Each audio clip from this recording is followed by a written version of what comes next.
Welcome to The Deep Dive, the show where we take a stack of incredible sources, pull out the most important nuggets of knowledge and insight, and give you a shortcut to being truly well-informed. Today we're embarking on a really transformative deep dive, one that promises to fundamentally shift how you think about designing your dream life. We're talking about wealth, yeah, but probably not just in the way you usually think about it, not just money. Our mission today is to unpack a concept that reframes success around what the author calls the 5 types of wealth. We want to help you understand what truly matters for a fulfilling life and, maybe more importantly, how you can actually start building it, like right now. It's a really powerful framework. Absolutely. And the whole idea where it started is fascinating. It came from this really personal, almost jarring realization the author had. It was a simple bit of math, but apparently it hit him hard. You're going to see your parents 15 more times before they die. Just calculating it out like that. What do you make of kicking things off so starkly? Well, it's an immediate gut punch, isn't it? You can't really ignore it. It forces you right then and there to confront impermanence, not just about your parents, really, but about anyone who's truly important in your life. And it's not about being, morbid or dwelling on death. It's more about sparking this sudden, really acute awareness of finite time. And that kind of realization, it can completely shatter a narrow view of success, one that's maybe just built on, say, financial achievements. It forces you to ask, okay, are my priorities really aligned with this fleeting reality? Right. And the author's own story really underscores this. He talks about his background being this unlikely collision of 2 worlds, an Indian mother, a Jewish father, in his early life. He describes it as a steady, monotonous march toward a textbook definition of success. You know the drill. Stanford scholarship, high-paying job straight out of college. A whole package. Exactly. Fancy title, house, car. Get this, by 30, he was making millions. So by all the usual external yardsticks, he was totally winning. And then, bam, this profound emptiness hits him. That feeling he describes as just, is this it? And that right there is the classic arrival fallacy in action. It's a concept that's so important for all of us to grasp. It's that pervasive, often subconscious belief that once you hit a certain external milestone, specific salary, a big promotion, that fancy car, you'll finally find lasting satisfaction. But as the author found out the hard way, that feeling, it's slippery, it's fleeting. He calls it a glitch in our psychological code. It basically keeps us stuck on this treadmill, always chasing the next thing. Like John D. Rockefeller, who, when asked how much money was enough, famously said, a little bit more. Exactly, just a little bit more. The goalposts just keep shifting, and you end up feeling perpetually kind of unfulfilled. So, if that's the core issue, what's the fundamental mistake we're making in how we approach life? He calls it using a broken scoreboard. Yeah. If the only thing you're measuring, the only score you're keeping is money, then naturally, every action, every choice, it's all going to revolve around getting more of that. You end up, as he says, playing the game wrong. Precisely. Your actions follow your metrics. If the scoreboard's broken, your strategy will be too. The real insight here, the shift, is that if we can recalibrate our lives, if we start measuring wealth more comprehensively across all 5 types he identifies, then our actions will naturally start to align with what genuinely brings fulfillment. It's about generating, the right actions because you fix the scoreboard, rather than just chasing phantom satisfaction based on a flawed metric, the foundation. Redefining success and intentional living. Okay, so this personal wake-up call wasn't the end of it for the author. He realized, that just knowing this intellectually wasn't enough to really get it, to grasp something deeply human. He felt he needed to dive into the actual human experience. So he launched into this incredible project, not just reading, but actually having hundreds of really candid conversations with people from literally every walk of life imaginable. Yeah, the range is amazing. He talked to everyone. Recent college grads, Fortune 100 CEOs, stay-at-home parents, pro athletes, ski bums, digital nomads, life coaches. Factory workers, auto mechanics. Right. Even a man just out of prison after 25 years and a 90-year-old painter, he truly immersed himself, becoming a student of the human experience. And this wasn't just casual chatting. It was deep, qualitative research. It let him see past the surface differences and identify these, universal patterns in what really makes people tick, what brings genuine fulfillment. And he used this specific technique in these conversations, right? A beautiful visualization exercise. He'd ask them to close their eyes, picture their ideal day way down the road at 80 years old. What are you doing? Who's there? Where are you? How do you feel?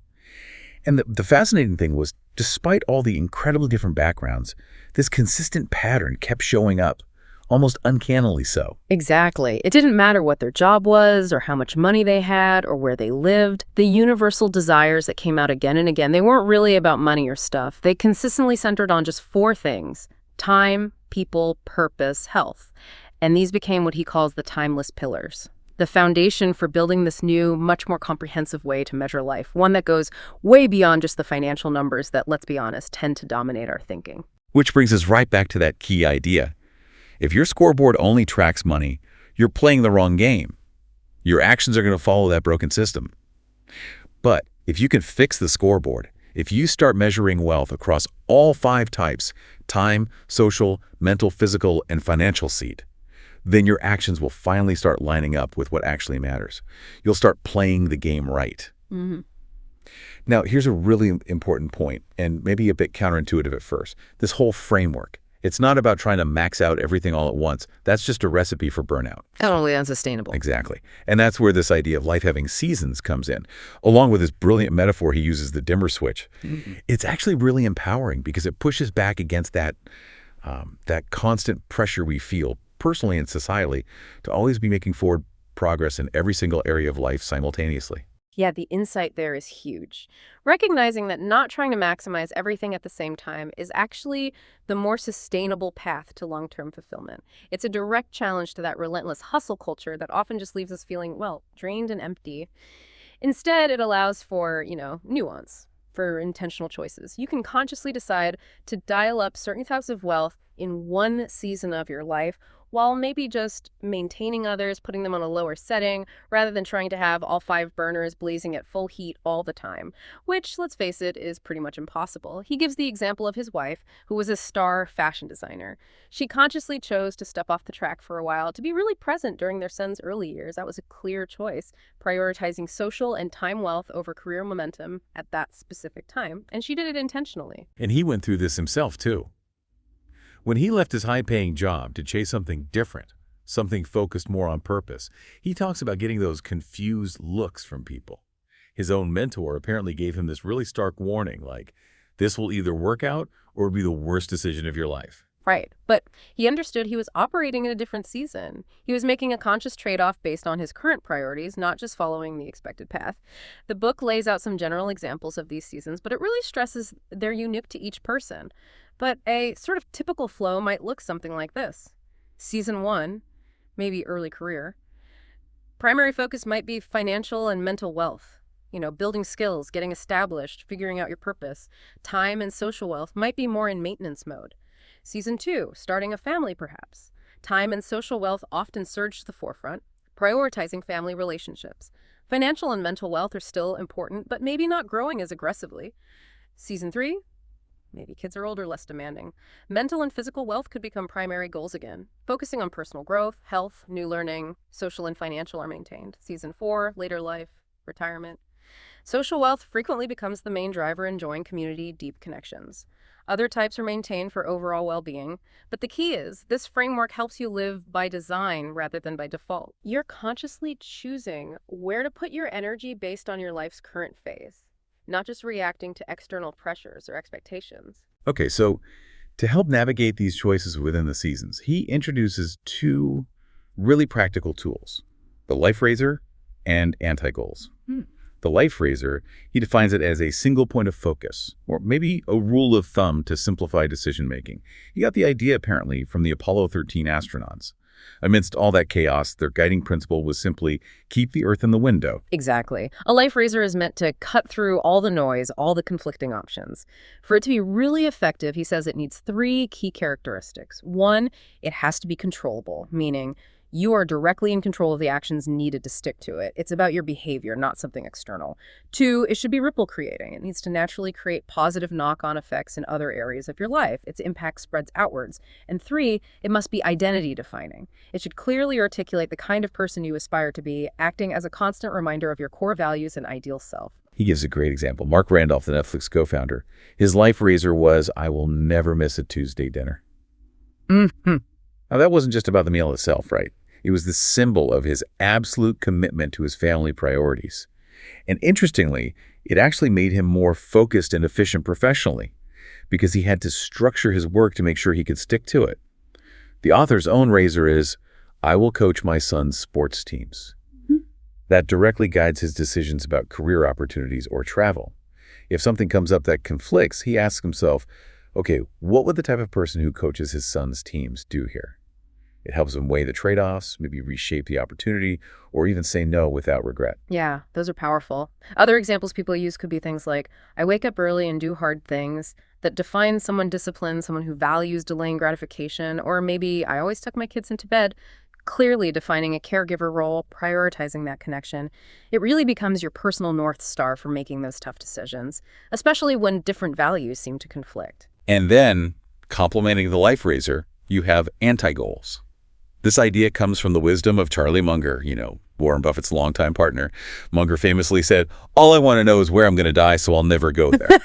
It's genius, really. It's about inversion. Just like we set goals for what we do want, we need to be just as explicit about setting anti-goals for what we absolutely want to avoid.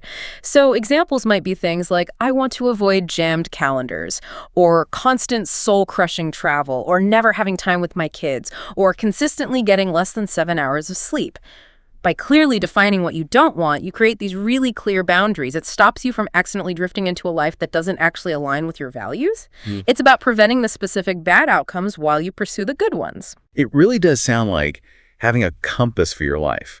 The life razor points you towards your true north, guiding your actions, and the anti-goals map out the territory you refuse to enter.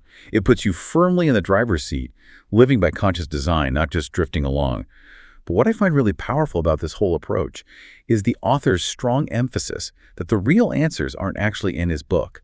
They're fundamentally within you. And this leads to a really profound exercise he recommends, writing a letter to your future self. Oh, this is a fantastic one. It can be incredibly insightful, sometimes even startling. The idea is you write a letter to yourself, say 10 years from now. You reflect on where you are today, what your hopes are, what you truly want your life to look like then. The author shares his own experience doing this. He wrote a letter on January 1st, 2014, right as he was graduating college, sealed it up, and then opened it exactly 10 years later, January 1st, 2024. And the impact was huge, right?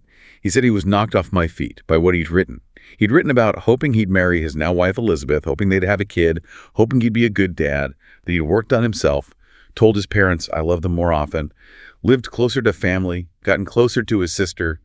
It wasn't just a list. He really imagined it, felt it. That's the crucial part. It's not just wishful thinking. This letter becomes your true north, a really vivid felt sense of your desired future self and life.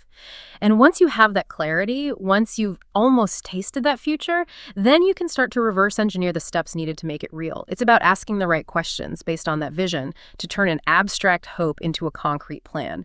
It reinforces the idea that you actually hold the keys to your own fulfillment. You just need to access them. 2. Time wealth. Mastering your most precious asset. Okay, let's dive into the first specific type of wealth, time wealth. And it kicks off with a really sobering question. How many moments do you have remaining with your loved ones? Makes me think of that old song lyric, enjoy yourself, it's later than you think. It really does. And it serves as a powerful catalyst for rethinking things. The author shares this incredibly poignant story about Alexis Lockhart, a mother of 3. She had this rare, almost stoic awareness that her time with her sons was limited. She used to say something like, you don't get your children for 18 years, you get them for about 12 or 13 if you're lucky. And tragically, her intuition turned out to be right. Having that kind of awareness, even if it feels uncomfortable, can be profoundly impactful. It can lead you to actually shift your priorities and embrace the reality of time's passage before it's too late. Yeah, it really echoes that insight from Tim Urban's piece, The Tail End. The idea that statistically, you might actually be much closer to the end of your quality time with important people than you think, even if you're nowhere near the end of your own life. And again, it's not meant to be depressing, is it? It's more like a powerful call to action. Be present now. Absolutely, and the data backs this up. The American Time Use Survey shows some really clear trends that most of us probably feel intuitively, but maybe haven't quantified. Time spent with family drops off sharply after age 18. Time with coworkers is pretty steady during your main working years, then falls off. And interestingly, time spent alone, that steadily increases throughout your life. So from this, he pulls out 6 key lessons. Family time is finite. Children's time is incredibly precious and fleeting. Friend time is limited. Partner time is deeply meaningful. Coworker time is significant, like it or not, and alone time becomes abundant later on. It's a universal experience, the shifting landscape of time allocation. So once you kind of grapple with this reality, which can be harsh, building time wealth is really about taking action, isn't it? Using that awareness of time's impermanence to spark actual tangible changes in how you live day to day. Exactly. And that brings us to the three fundamental pillars of time wealth he identifies: awareness, attention, and control. Think of them as progressive steps. Each one builds on the last. First is awareness. This is just fundamentally internalizing that time is finite, it's impermanent, and it's truly your most precious asset. Graham Duncan's concept of the time billionaire is great here. You know, a 20-year-old has roughly 2 billion seconds left. We idolize money billionaires, but often don't see ourselves as these potential time billionaires. Seneca said it thousands of years ago, we are not given a short life, but we make it short. We are not ill-supplied, but wasteful of it. It highlights this weird paradox of time. Deep down, subconsciously, we value it immensely, but consciously, in our daily choices, we often just fritter it away. Second is attention. This is simply the state or act of applying the mind to something. Think about Isaac Newton during the plague lockdown in 1666, his Annus Mirabilis, his miracle year. Because he had this period of intense, undistracted focus, he made breakthroughs in calculus, gravity, light theory. Focused attention creates extraordinary results. Scattered attention leads to random, usually mediocre outcomes.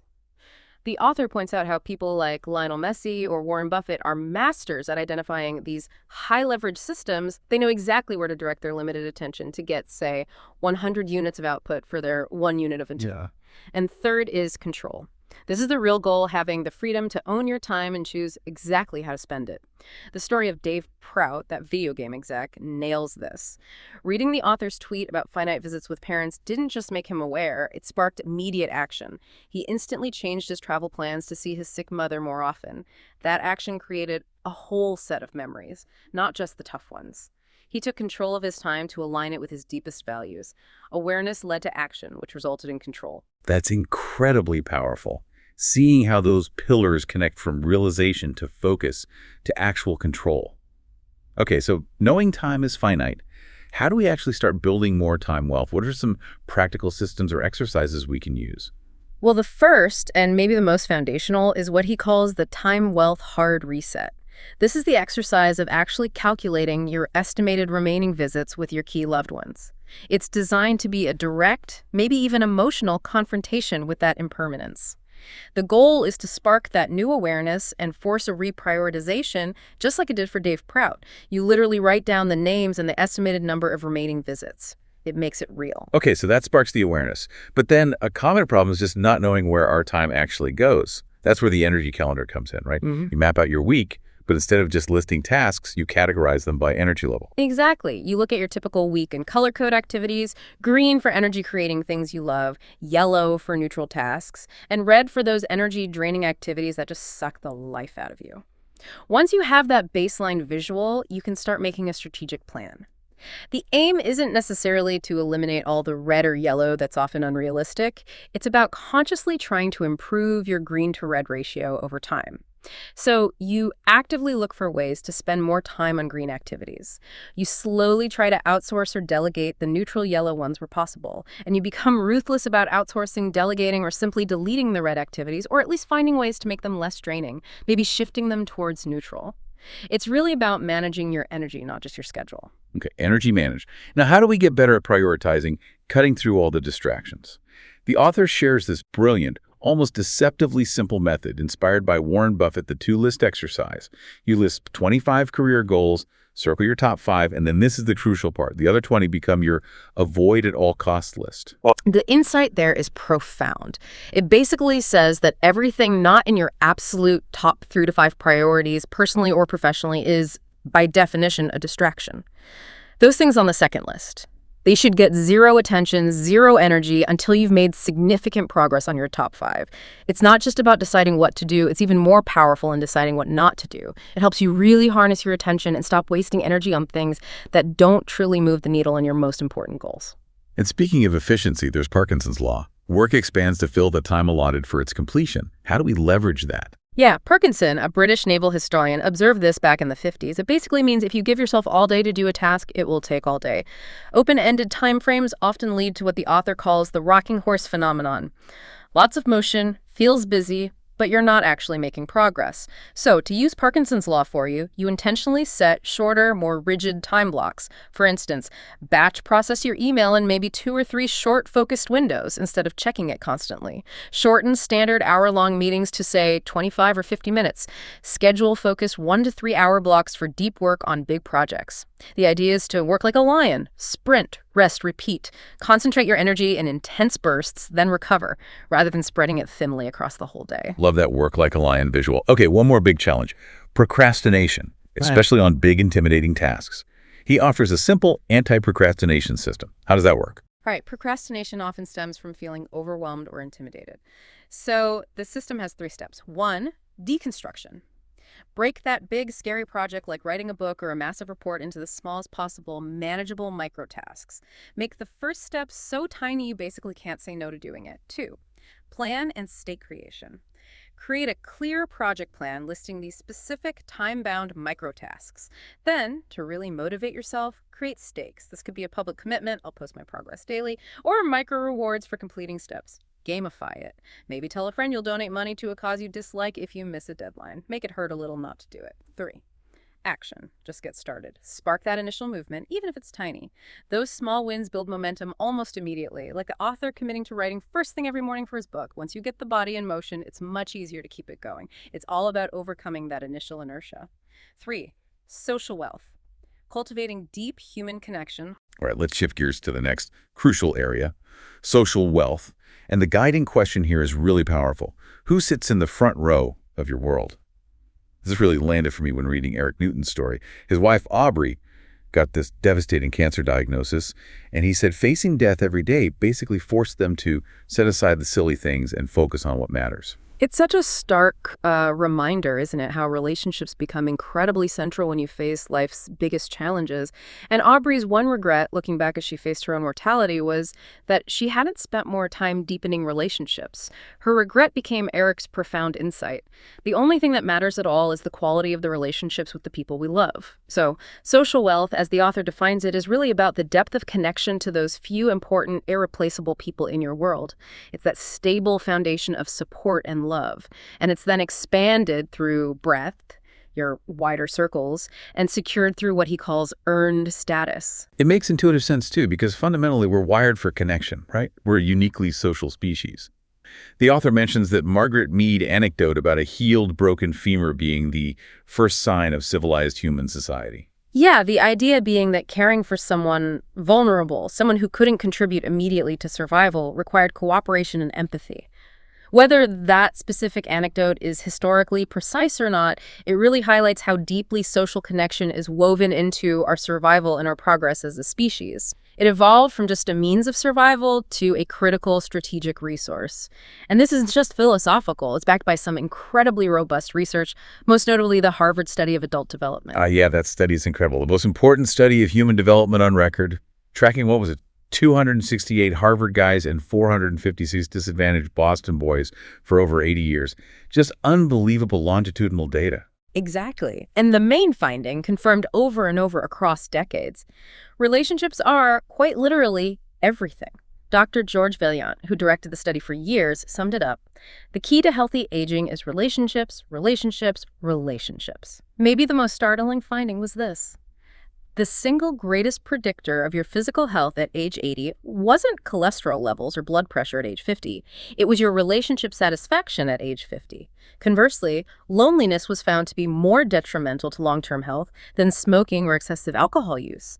The researchers often ask participants this simple question: who could you call in the middle of the night if you were sick or scared? And the health costs of answering nobody were immense, impacting both mental and physical well-being. Which makes it such a paradox that today, surrounded by technology meant to connect us, we're apparently facing a loneliness pandemic. The author cites some worrying stats. Americans spending more time alone, up from 285 minutes a day in 2003 to 309 in 2019. And this friendship recession, especially hitting young adults and men, it's a real Trojan horse situation, isn't it? The very tools designed to bring us closer can subtly pull us away from the deep face-to-face interactions that truly nourish us. The story of the author's grandmother in India, Vimala Pawar Reddy, is so moving. During the strict COVID lockdowns, cut off from regular social contact, her health declined significantly. But when family visits resumed, She improved dramatically. It was like proximity to loved ones was literally the best medicine. And it's not just anecdotal. The U.S. Surgeon General, Vivek Murthy, put out a major report in 2023 calling loneliness a public health epidemic. It's a serious issue. And then there's the trap of chasing other forms of wealth at the expense of social connection. He calls it the optimization trap. Thinking about the great regret, the finding that 80% of people who changed jobs regretted leaving their colleagues more than anything else about the old job. Or the story of that friend who moved an hour out of New York City just to save money on city taxes. Seemed logical financially. But after just 6 months, he moved back because he realized he had failed to place any value on the relationships and social life he'd left behind. It hammers home the conclusion. Proximity to people you love is worth more than any job will ever pay you. You can accumulate vast financial wealth, but if you're isolated, if you lack deep connections, what's the ultimate point? It forces a major reevaluation of what true richness actually looks like. This brings up a really tricky balancing act, especially for parents navigating the magic years. That story about Greg Sloan, the Goldman Sachs VP, quitting his job because his son basically said, "That's okay, Dad's never around anyway," when he missed donuts with Dad. Oof, that's gut-wrenching. It really is. The magic years, roughly from birth to age 10 or so, are when kids often see their parents as, well, everything. It's this incredibly crucial, irreplaceable window for building that foundational parent-child bond. And the author acknowledges the tension here. On one hand, being present and spending time with those you love is the most important thing in the end. But on the other hand, having the people you love see you work hard on things you care about is a principle they'll remember. Okay? The goal isn't necessarily to sacrifice ambition or career. It's about gaining the clarity to choose, to live by design, making conscious trade-offs rather than letting things happen by default. Greg Sloan's choice allowed him to coach his son's teams and reportedly saved his marriage. The author also points to his own father as someone who modeled finding that balance. It is possible, but it requires intention. Okay, so given how critical social wealth is, how do we actively cultivate it? The author breaks it down into 3 core pillars: depth, breadth, and earned status. Right, let's unpack those. Depth. This is all about cultivating those really strong, deep, resilient relationships. The kind forged through shared experiences, maybe even shared struggles, and sustained effort over time. Eric and Aubrey Newton's story, their love deepening through her illness, is a powerful example. And depth is personal. It doesn't have to be exclusively familial. Think of Okinawa's moai, these lifelong social support groups formed in childhood that provide incredible connection well into old age. It's also dynamic. The author notes how his relationship with his sister really blossomed into a new kind of depth once they both had kids. Breadth. This involves consciously connecting with wider circles, communities, networks. It's about engaging in activities and behaviors that naturally expose you to new people and environments, maybe joining a club, volunteering, participating in local events, or being active in professional groups. It's about expanding your sphere of connection and potential support. Earned status. This is the really interesting one. It's defined as the real respect, admiration, and trust received through hard-won treasures. It's fundamentally different from bought status, signaling success with a fancy watch, car, or designer bag. That stuff is fleeting and mostly about showing off. Naval Ravikant nailed it. A fit body, a calm mind, and a house full of love. These things cannot be bought, they must be earned. Earned status includes things like true freedom over your time, a loving family, work that feels purposeful, genuine wisdom, a healthy mind and body, and yes, even financial success that was hard-won through effort and value creation. It's not something you can buy overnight. It's a natural byproduct of pursuing all 5 types of wealth authentically. Those pillars make a lot of sense: depth, breadth, earned status. Now let's get practical. What are some systems or exercises we can use to actually build and strengthen our social wealth day to day? Okay, first up is the relationship map, which is adapted from the research in The Good Life. This is a fantastic exercise for getting a clear picture of your current social baseline. It has 3 steps. 1, list your core relationships. Jot down maybe 10 to 25 people who are really important in your world. 2, assess their health. For each person, honestly assess the relationship. Is it generally supportive? Ambivalent, meaning inconsistent, sometimes supportive, sometimes draining. Adam Grant points out these can be the most damaging because of their unpredictability. Or is it actively demeaning? 3, map them. Plot these relationships on a simple 2x2 grid. The vertical axis is relationship health. demeaning at the bottom, supportive at the top.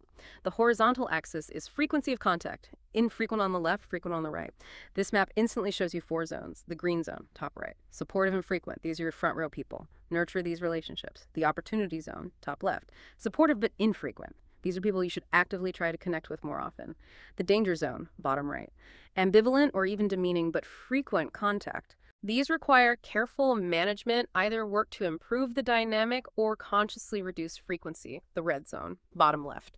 Demeaning and hopefully infrequent, but if they are frequent, these are relationships you likely need to actively manage or even consider removing from your life for your own well-being. The author found this exercise really eye-opening for himself. Wow, that sounds incredibly clarifying. Okay, what about romantic relationships? The author calls choosing a life partner the single most important decision. He offers 2 rules for growing in love. Yeah, drawing heavily on the work of John Gottman, whose research can predict divorce with something like 94% accuracy. First, it's crucial to recognize and avoid the 4 horsemen. These are communication styles that Gottman found are lethal to relationships. 1. Criticism. Attacking your partner's character, you're always so lazy. Instead of addressing a specific behavior, I felt unsupported when the dishes weren't done. 2. Defensiveness. Making excuses, blaming the other person, refusing to take any responsibility. 3. Contempt. This is the worst one, the biggest predictor of divorce. It involves disrespect, mockery, sarcasm, eye-rolling, name-calling, basically attacking your partner's sense of self. 4. Stonewalling. Withdrawing from the conversation, shutting down, giving the silent treatment, refusing to engage. Avoiding those is critical, but thriving also requires positive actions, maintaining some separate interests, understanding it won't always be perfectly 50-50, continuing to date each other, learning not to argue your way to happiness, focus on understanding instead, prioritizing self-care so you can show up well, and fundamentally focusing on faithfulness and kindness. And to improve communication when someone you care about comes to you with a problem, there's that simple but brilliant helped, heard, or hugged method. This is so useful. Instead of jumping straight into advice-giving mode, which is often our default, just ask, do you want to be helped, heard, or hugged right now? Hey. It creates this immediate 2-way awareness, helps you understand what they actually need in that moment. Practical help, empathetic listening, or just comfort and presence. And it helps them clarify what they're seeking too. It shifts you from being a fixer to being a truly supportive presence, meeting their specific need. It's incredibly effective at preventing misunderstandings and deepening connection. It's gold. Yeah. Okay, for building those wider connections, maybe meeting new people, he outlines the 4 principles of a master conversationalist. And the good news is, this is a skill you can definitely build. Absolutely. It's not just about being naturally outgoing. The principles are: 1. Ask good questions. Focus on open-ended questions that invite more than a one-word answer and show genuine curiosity. Think, what are you most excited about these days? Or what's something interesting you've learned recently? Or even, what's the story behind your name? Critically, avoid the default, often boring, so what do you do? 2. Be a loud listener. This doesn't mean being noisy. It means actively signaling your engagement. Use verbal cues.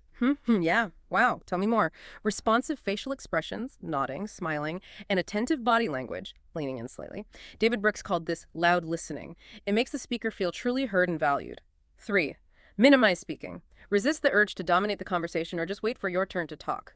Focus on listening to genuinely learn and understand the other person. Try to build a mental map of who they are, their perspectives, their passions. 4. Make situational eye contact. Maintain warm, connected eye contact while listening to show you're present. When you're speaking, let your eye contact be more natural, maybe breaking occasionally, but using it to emphasize key points or connect with different people if in a group. It signals respect and builds rapport. Great practical tips. Lastly, on the social front, distinguishing between bought and earned status. He brings up Denise Diderot's scarlet robe effect, how getting one fancy thing can make you feel like you need to upgrade everything else to match. To counter this, he offers the status tests. Yeah, these are really helpful mental checks to understand your true motivation behind wanting something. The bot status test.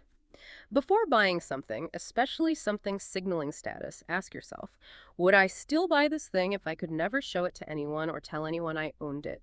This helps separate genuine personal enjoyment or utility from the desire to simply signal success or wealth to others. Bot status needs constant external validation. The earned status test. When you desire something, ask, Could the richest person in the world acquire this exact thing by tomorrow? This powerfully highlights that the most valuable forms of status, true freedom over your time, deep, loving relationships, meaningful work, wisdom, a healthy mind and body, financial security built over time cannot be bought instantly, no matter how much money someone has. They must be earned through consistent effort and aligned actions. This helps you focus on playing the right status games, the ones that lead to durable fulfillment. 4. Mental wealth. Cultivating purpose, growth, and space. All right, pillar number 4, mental wealth. And the opening question here is fantastic, kind of playful, but deep. What would your 10-year-old self say to you today? This is brought to life by the amazing story of Hank Behar, a 90-year-old Hollywood screenwriter. For his 90th birthday, what did he wish for? To go back to school. He enrolled at Harvard and found himself in the front row of an introductory astronomy class. Just incredible. It's such a beautiful example, isn't it? Hank Behar embodies the idea that curiosity truly is the real fountain of youth, and science backs this up.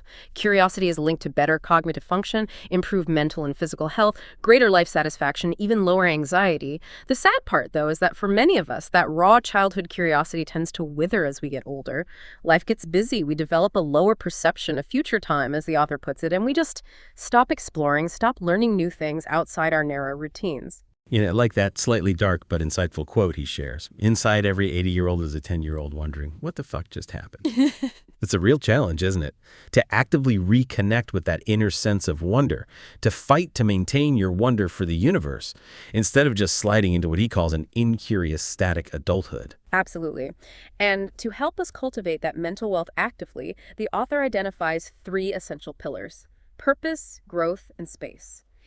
Each one is vital for a rich, fulfilling inner life. First, purpose. This is about having the clarity of defining a unique vision and focus that creates meaning and aligns short and long-term decision-making. It's about, fundamentally, the unwillingness to live someone else's life. Think of Jeff Bezos talking about fighting to maintain your distinctiveness against the world's tendency to make you normal. Dan Buettner's research on the blue zones, places with exceptional longevity, found that a common thread among centenarians was that all find their life's purpose. It gives daily meaning, a reason to get up. And crucially, purpose doesn't have to be. Second is growth. This is that deep hunger to progress and change, fueled by understanding that your intelligence, abilities, and character are not fixed but have dynamic potential. This ties directly into Carol Dweck's groundbreaking work on mindset. Dweck distinguishes between a fixed mindset, believing your talents are innate, tying your identity to outcomes, fearing failure, needing constant external validation, and a growth mindset. Someone with a growth mindset sees themselves as malleable, believes effort leads to change, embraces failure as a chance to learn, focuses on the process and inputs, and genuinely thrives on continuous improvement. That growth mindset is key to resilience and lifelong learning. And third, space. This is about intentionally creation of stillness and solitude to think, reset, wrestle with questions, and recharge.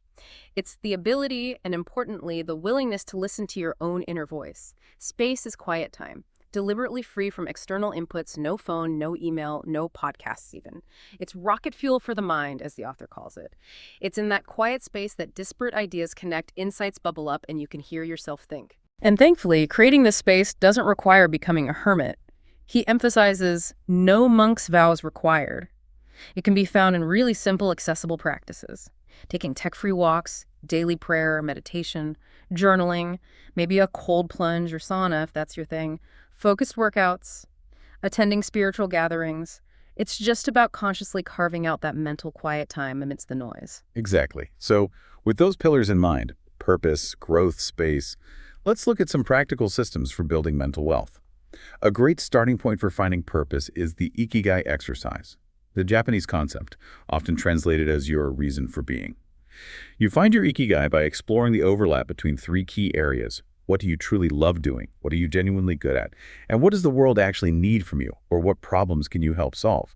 That sweet spot where those 3 circles intersect is a powerful indicator of your potential higher-order purpose, a place where passion, skill, and contribution align. Okay, and once you have a sense of purpose, how do you choose which specific pursuits or projects align with it? That's where the pursuit map comes in, right? A 2x2 matrix looking at competency versus energy. Precisely. You map your current activities and evaluate potential new ones by placing them on this grid. The vertical axis is competency level, from low to high, and the horizontal axis is energy, from energy draining to energy creating. The goal is to identify and maximize the time you spend in your zone of genius activities, where you have high competency and that are highly energy creating for you. It helps you make conscious choices about where to invest your time and effort, steering you towards pursuits that offer the greatest fulfillment and leverage your unique strengths, not just ones that look good on paper or offer external rewards. Now, for the growth pillar, actually learning things deeply and making them stick, the author is a big fan of the Feynman technique, named after the brilliant physicist Richard Feynman. How does that work? It's an incredibly powerful yet simple four-step method for truly understanding anything. 1. Study. First, you really have to grapple with the topic. Go beyond just reading the words to truly comprehend the underlying concepts. 2. Explain to a child. This is key. Try to explain the concept in the simplest possible terms, without jargon, as if you were teaching it to a curious child, or even just write it out for yourself. This forces you to clarify your own thinking. 3. Assess and study. Pay attention to where you got stuck, where you struggled to explain it simply, or where questions arose. Those are your knowledge gaps. Go back to step 1 and study those specific areas again. 4. Organize, convey, and refine. Once you feel you truly grasp it, organize your simplified explanation into a clear, compelling narrative or story. Refine it until it's crystal clear and easily understandable. This technique not only ensures deep understanding, but also makes you much better at communicating complex ideas. That sounds incredibly effective. Okay, moving towards space. A simple free tool for mental clarity. The power walk. Don't underestimate the power walk. Philosophers from Aristotle to Søren Kierkegaard knew the profound connection between walking and thinking. It's amazing for sparking creativity, solving problems, and just mental recovery. As the author says, walking with your thoughts is an ultra-powerful space-creating tool. It's completely free, accessible to almost everyone. It lets your mind wander, make those non-linear connections, and often leads to insights that just don't happen when you're sitting stared at a screen. It truly is mental rocket fuel. And finally, a simple daily practice for mental health and reflection. The 1-1-1 journaling method. This one's great because it's so quick and easy to implement, making it sustainable. Each day, you just quickly jot down 3 things. 1 win from the day. Acknowledges progress, fosters positive feelings no matter how small the win. 1 point of tension or something you're wrestling with. Getting it out of your head and onto paper is incredibly therapeutic and helps process stress. 1 point of gratitude. Reflecting on something you're thankful for anchors you and cultivates a positive perspective. Because it takes maybe 5 minutes, tops, it's easy to stick with. The author even suggests using a group chat with friends where you just message "done" each day for accountability. Simple, effective mental hygiene. V, physical wealth, maximizing your vitality and longevity. Okay, moving on to our 5th type of wealth, physical wealth. And the big question setting the stage is evocative. Will you be dancing at your 80th birthday party? This section kicks off with the really inspiring story of Dan Go. He was severely bullied as a kid, developed this defeatist attitude, but then something shifted. He made one tiny change, seeing his waist shrink by a single notch on his belt after starting some treadmill workouts. And that small win became this huge catalyst, leading to a complete mindset transformation and eventually entrepreneurial success. It's a perfect example of how powerful small, consistent actions in the physical realm can be. They don't just change your body, they can fundamentally change your mindset. It shows that the disciplined pursuit of physical wealth is a powerful catalyst for growth across your whole life because it reinforces that core belief. You are in control. Kevin Dahlstrom's story echoes this too. He had this mysterious illness in his 20s, which forced him to prioritize his health over a high-flying corporate career.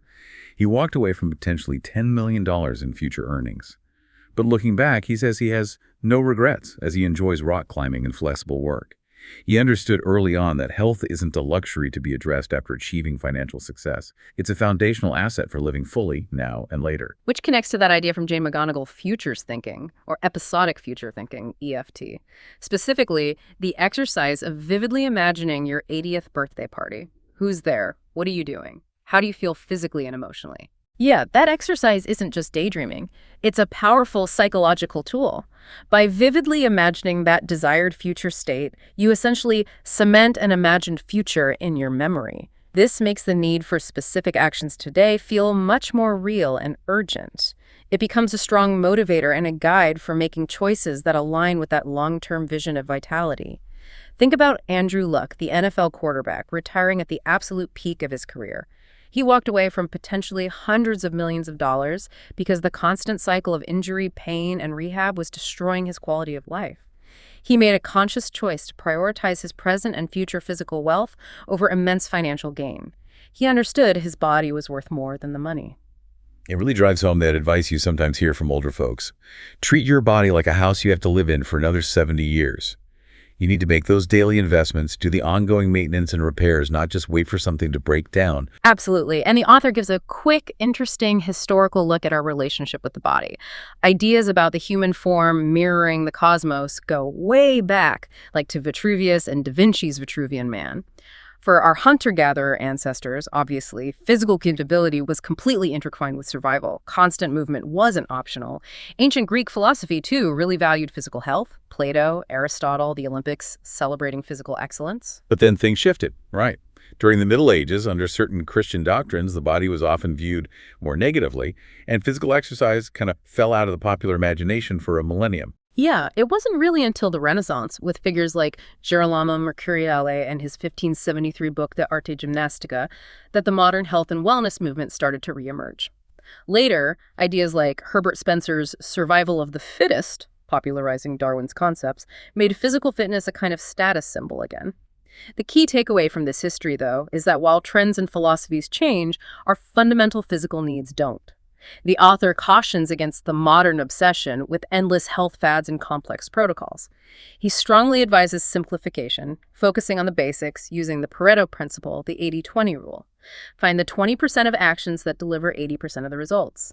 For physical wealth, that means nailing the simple, boring basics. Okay, so what are these fundamental, simple, boring basics? He boils it down to 3 core pillars of physical wealth: movement, nutrition, and recovery. He even notes that someone like Brian Johnson, the extreme biohacker, at the core, his complex routine is still built on these 3 simple tenets. Exactly. Let's break them down. Movement. This isn't just about intense workouts, it's about consistent daily body movement, incorporating both cardiovascular exercise and resistance training.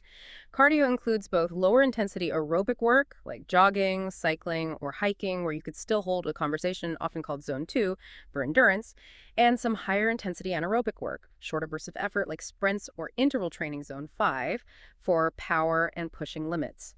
Resistance training is crucial for building and maintaining strength and muscle mass, which combats age-related decline, neuromuscular aging. This can be bodyweight exercises, free weights, machines, whatever works for you. And don't forget stability and flexibility work for overall function and injury prevention. Nutrition. Again, focus on principles, not rigid dogma. Understand the basics of macronutrients, protein, carbohydrates, and fats. 2 key rules he emphasizes. First, prioritize getting enough protein, especially if you're active. Aiming for around 0.8 to 1 gram per pound of your target body weight is a common guideline. Second, focus relentlessly on the cleanliness of the sources, meaning eat mostly whole, unprocessed foods that nourish your body rather than hyper-processed stuff. Recovery. This is where sleep reigns supreme. The author calls it nature's miracle drug, yet it's probably the most underappreciated and underutilized aspect of health for many people. Matthew Walker's book, Why We Sleep, details the devastating effects of sleep deprivation on everything from attention and emotional control to increased risk of chronic diseases. Andrew Huberman calls sleep foundational, the time for essential gain of function where your body repairs and consolidates. Getting enough quality sleep is non-negotiable for physical wealth. Movement, nutrition, recovery, the core pillars. Now let's get into some actionable systems for actually succeeding in building physical wealth.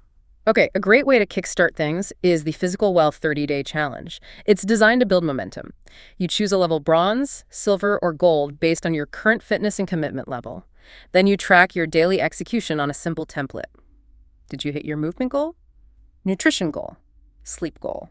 Finding an accountability partner makes a huge difference here, too. A gold level might involve things like daily hydration upon waking, 60-plus minutes of varied movement, including strength, hitting protein targets, eating 95% whole foods, and getting 8+ hours of sleep consistently.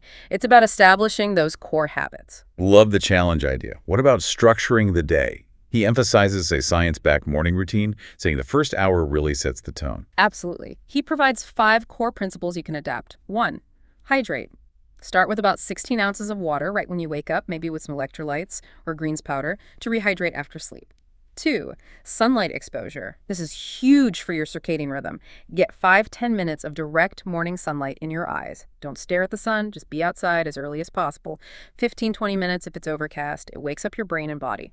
3. Move. Get some form of physical activity in, ideally within the first couple of hours. 30-60 minutes is great walk, run, stretch, whatever you enjoy. 4. Focus. Protect your peak mental energy. Dedicate the first 1-3 hours of your workday to your most important pre-planned task before checking email or getting pulled into distractions. 5. Fuel. Eat a quality, protein-rich breakfast relatively soon after waking to stabilize blood sugar and provide sustained energy for that focused work block. Okay, that's a solid morning structure. For the movement pillar specifically, he offers a template, a level 3 training plan that works. What does that look like? It aims for comprehensive fitness across the week. A typical structure might be 3 full-body strength training sessions, 2 sessions of low-intensity, steady-state cardio, like that Zone 2 work, hiking, jogging, and 1 session of higher-intensity interval training, like sprints or HIIT.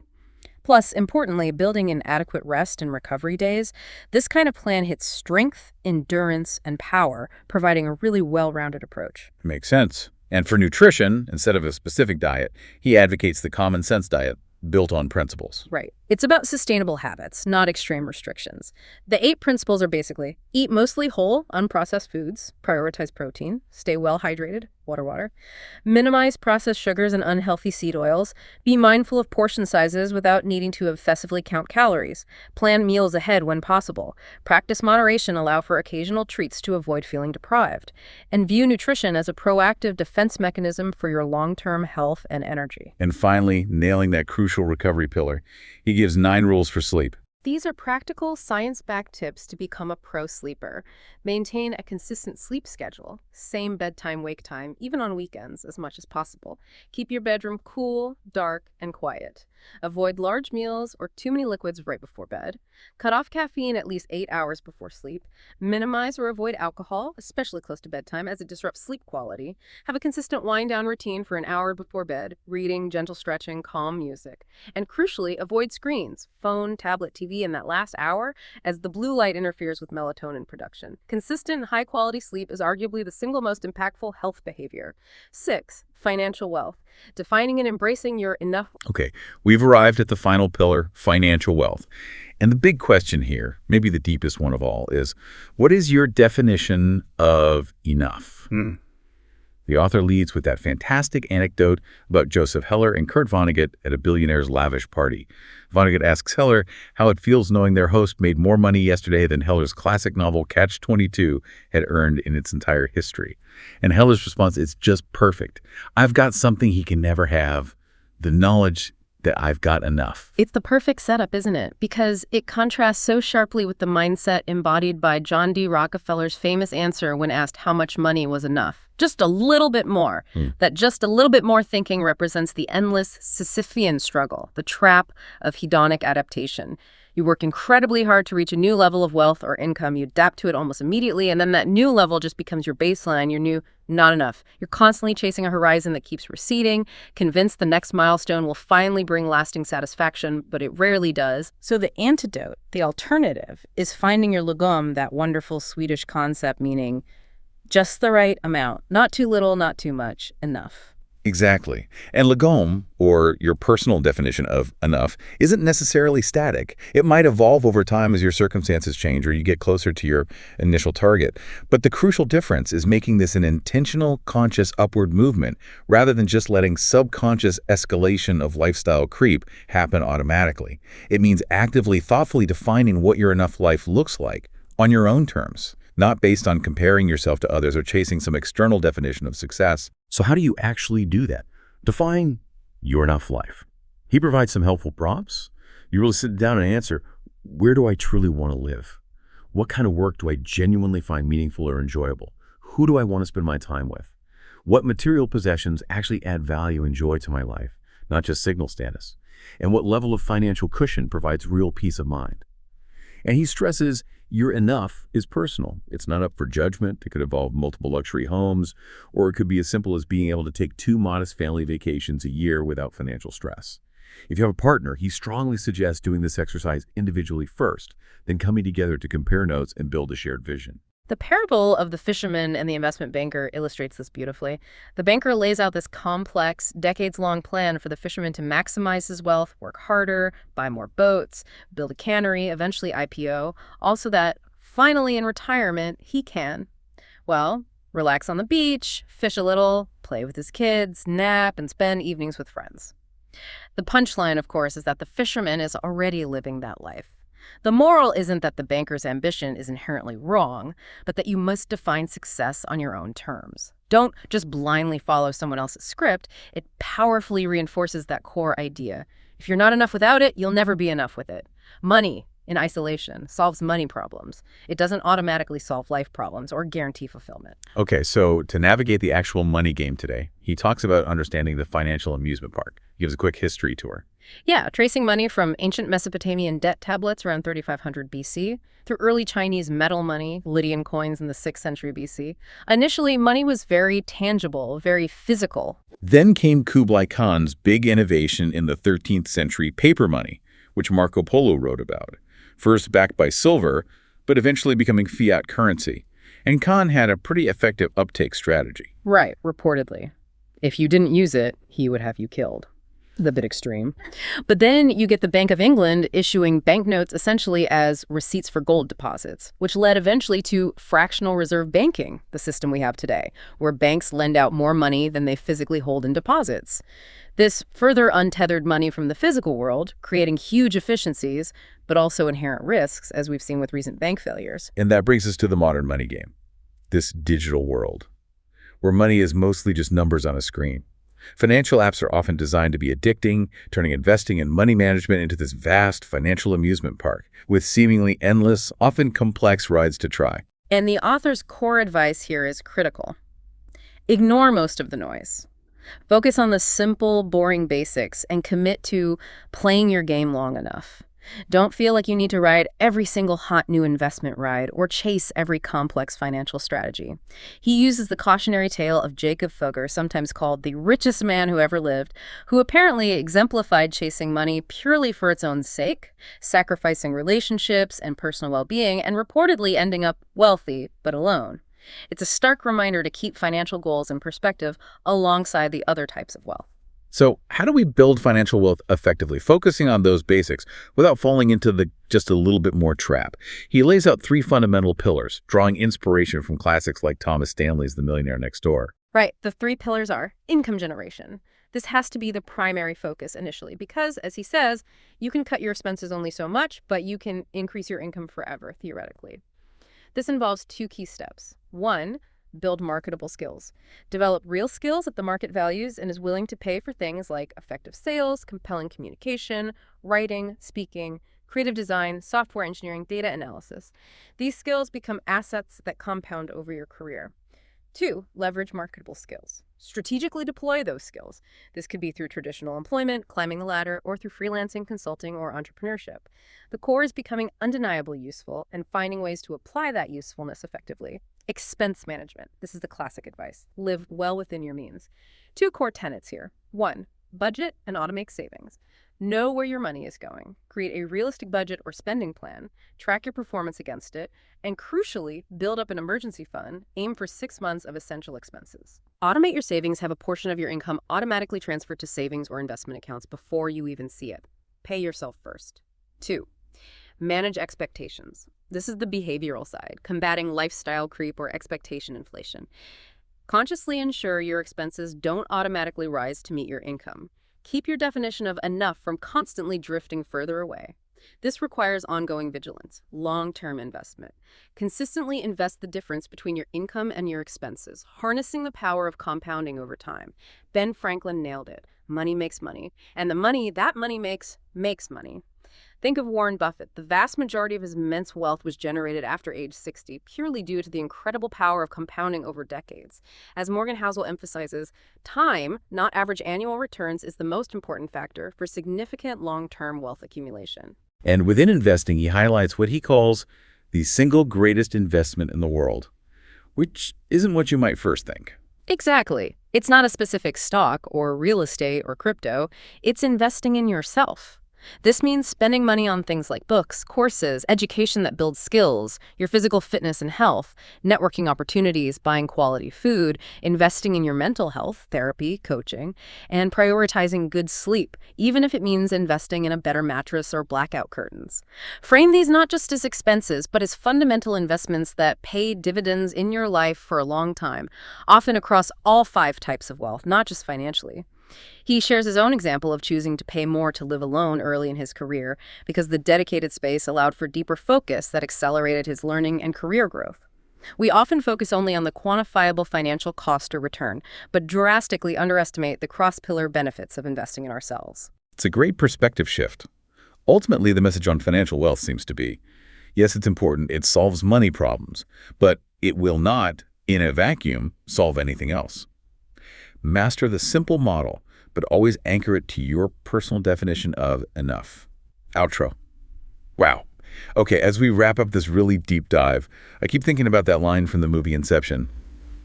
Do you want to take a leap of faith or become an old man filled with regret waiting to die alone? The author's whole story, his entire framework, feels like a powerful argument for taking that leap of faith, the leap towards consciously designing a life, not just passively accepting one. It really does. He shares his own experience, his own transformation since truly embracing these 5 types of wealth. He talks about building a business he loves, creating content that helps people, enjoying robust health, having incredible flexibility and control over his time, feeling a deep sense of purpose and continuous growth. But then he emphasizes, above all else, I have my people. That's the anchor. That really resonates. That's the core, isn't it? He paints this picture of his current life. His 2-year-old son laughing nearby, packing bags for a trip to Boston to spend time with his parents and siblings. And he points out that these frequent visits, this closeness, are a direct ripple effect from their very intentional, maybe even difficult decision to leave California and move across the country to prioritize that social wealth. They've faced challenges, sure, health scares, uncertainty, sadness, but the crucial thing is, they face them all together. He genuinely seems to be living his definition of a dream life, feeling like, in his words, the wealthiest man on the face of the earth. Not just because of money, but because he embraced a better way. He measured the right things, he took the right actions, and he created the right outcomes. And that really is the challenge, the invitation to you, the listener. It's now time for you to do the same, to measure, make decisions, and design your new life around these 5 types of wealth: time wealth, social wealth, mental wealth, physical wealth, and financial wealth. Take the Wealth Score exercise he provides. Measure where you stand across all these pillars right now, and then make it a practice. Come back to it annually, reassess, readjust. As he says, measure for the war and you'll never lose sight of it amid the chaos of the battles. Keep the big picture in focus. So, to leave you with something to think about, here's a final provocative thought for your own reflection. What's one small, maybe slightly uncomfortable, but potentially impactful leap of faith you could take this week in your time, social, mental, physical, or financial wealth to start consciously designing the richer, more fulfilling life you truly desire? What's one step you can take, even if it feels a bit awkward or goes against the usual grain?